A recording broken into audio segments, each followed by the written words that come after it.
জমে উঠতে শুরু করেছে রাজধানীর পশুর হাটগুলোয় জাল টাকা শনাক্তকরণ, সিসি ক্যামেরা এবং মেডিকেল টিম সহ হাটে জোরদার করা হয়েছে কঠোর নিরাপত্তা ব্যবস্থা। এ ব্যাপারে খবরাখবর জানাতে যোগ দিচ্ছেন সহকর্মী সুমন মাহমুদ। চলে যাচ্ছি তার কাছে। সুমন, এখন আসলে পশুর হাট কেমন জমজমাট হয়ে উঠেছে, আর কোন আকৃতির পশুর চাহিদা সবচেয়ে বেশি, আর গত বছরের তুলনায় এবছর দাম দরের কেমন পার্থক্য দেখছেন? ইমন, আপনাকে ধন্যবাদ। ইমন, এই মুহূর্তে গাবতলীর গরুর হাটে আমি অবস্থান করছি। গাবতলীর আজকের হাটের যে পরিস্থিতি, সেখানে গাবতলী কানায় কানায় পূর্ণ কোরবানির পশুতে, কিন্তু সেই হিসেবে ক্রেতা কিন্তু আমরা কম দেখতে পাচ্ছি। আমার পিছনে এই মুহূর্তে যে গরুটি দেখতে পাচ্ছেন, এই গরুটির উচ্চতা আমার থেকেও বেশি। এরা আসলে ইন্ডিয়ান গরু। জামালপুর থেকে খলিল সাহেব 80টি গরু নিয়ে এসেছে এই গাবতলীর কোরবানির হাটে। আমরা খলিল সাহেবের সাথে একটু কথা বলবো। আপনি কতগুলো গরু নিয়ে এসেছেন এবং গরুগুলোর কোত্থেকে আপনি সংগ্রহ করেছেন, এই বিষয়টা যদি আমাদেরকে একটু বলতেন। আমরা 80টা গরু নিয়েছি। কোত্থেকে নিয়ে আসছেন এবং গরুগুলোর ওজন কেমন? রাজশাহী সিঁড়ির হাট থেকে নিয়েছি, বিভিন্ন হাট থেকে ক্রয় করছি। 1 বছর আগে ক্রয় করছি, এই পালা বস করে মোড়া তাজা বানাইছি, হাটে নিয়েছি। আপনার সবচেয়ে বড় যে গরুটি আছে, গরুটির ওজন কত এবং এই গরুটি কত বিক্রি করতে চান আপনি? এই গরুটি 25 মণ ওজন আছে। আশা করছি যে 12 লাখ টাকা হলে বেচমু। আর দেশি গরু কি আপনি পালেন নাকি শুধু সব ইন্ডিয়ান গরু নিয়ে এসেছেন? দেশি গরু আছে আমাদের। দেশি গরুগুলোর যদি একটু বলতেন কত করে সেগুলো বিক্রি করবেন? দেশি গরু 8 লাখ আছে, 10 লাখ আছে, 5 লাখ আছে, 4 লাখও আছে। ধন্যবাদ আপনাকে। আমরা শুনছিলাম যে জামালপুর থেকে খলিল সাহেব 80টি গরু নিয়ে এসেছেন এবং এই হাটে তিনি 12 থেকে 13 লাখ বা 14 লাখ টাকা হলে এই গরুগুলো বিক্রি করে দিবেন। এখানে এই শেডে সবগুলো গরুই মোটামুটি ভারতীয় গরু এবং এই গরুগুলো দেখার জন্য কিন্তু কিছু ক্রেতাও এসেছে। তারা কিন্তু গরুগুলো দেখছে, কিন্তু এখন পর্যন্ত তারা দাম দর করেনি যে গরুগুলো কত হলে তারা কিনবেন। এই শেডে কিন্তু আমরা দেখতে পাচ্ছি এই ধরনের একটি পরিস্থিতি। তাছাড়া কিছুক্ষণ আগে, আমি যদি বলি আধা ঘন্টা আগে, পশু প্রাণী সম্পদ প্রতিমন্ত্রী সুলতান সালাউদ্দিন টুকু এই হাট পরিদর্শন করেছেন। এই হাটে এসে তিনি পরিদর্শন করেছেন এবং যারা বিক্রেতা আছে তাদের সঙ্গে কথা বলেছেন, পাশাপাশি যারা আয়োজক আছে তাদের সঙ্গেও কথা বলেছেন।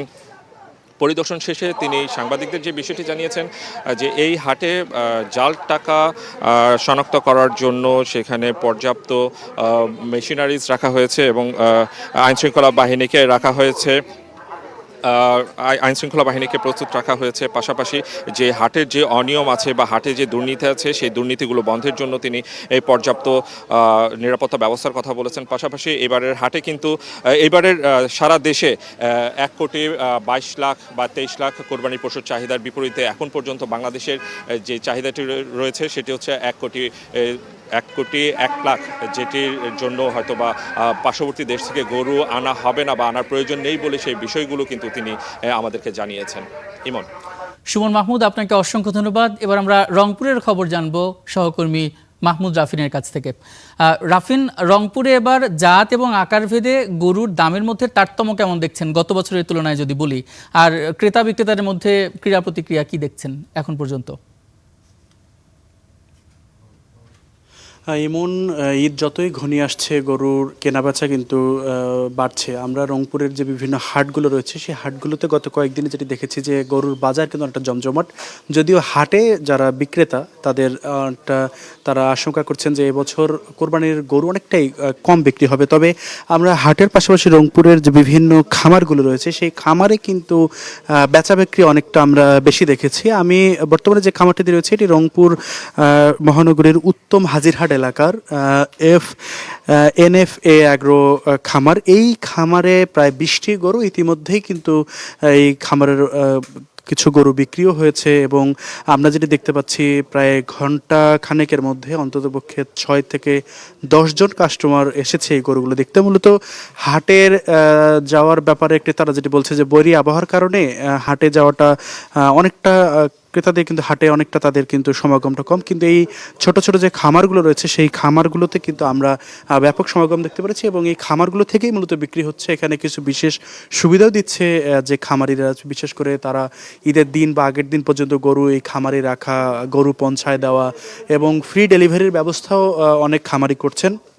মূলত এবার ঈদে রংপুর বিভাগের ৮ জেলায় প্রায় ১,৯৭,০০০ ছোট বড় খামারে প্রায় ২০ লাখ গরু কিন্তু উৎপাদন হয়েছে এবং রংপুর বিভাগীয় প্রাণী সম্পদ দপ্তর যেটি বলছে যে এখন পর্যন্ত কিন্তু গরুর এই পুরো বিভাগে প্রায় ৫ লাখের বেশি গরু উদ্বৃত্ত রয়েছে। সেই গরুগুলো কিন্তু বগুড়া, ঢাকা সহ বিশেষ চট্টগ্রাম দক্ষিণাঞ্চলে কিন্তু এই গরুগুলো আর এই স্থান যারা ওই অঞ্চলে ব্যাপারী রয়েছেন তারা এখান থেকে কিনে দক্ষিণাঞ্চলে নিয়ে যান। প্রাণী সম্পদ দপ্তর যেটি বলছে যে এই রংপুর বিভাগে এবার প্রায় কোরবানির পশুর চাহিদা রয়েছে প্রায় ১৫ লাখ। সেই অনুযায়ী কিন্তু ১৫ লাখ গরু রয়েছে এবং উদ্বৃত্ত গরুগুলো দেশের দক্ষিণ অঞ্চলে যাচ্ছে। মূলত প্রাণী সম্পদ দপ্তর থেকে বলা হয়েছে যে গত বছরের যে চাহিদা ছিল গত চাহিদা থেকে এবছরের চাহিদার সাথে একই সাথে যোগানও বেশি।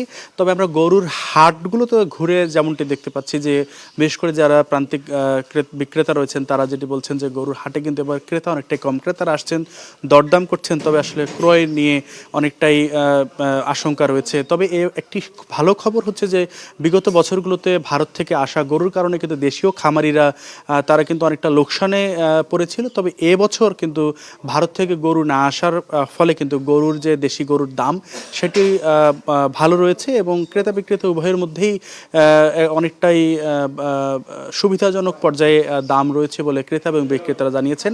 তবে এই গরু বেচা বিক্রি কিন্তু রংপুর বিভাগের যে হাটগুলো রয়েছে সেই হাটগুলোতে ঈদের দিন সকাল পর্যন্ত চলবে। ইমন, অসংখ্য ধন্যবাদ।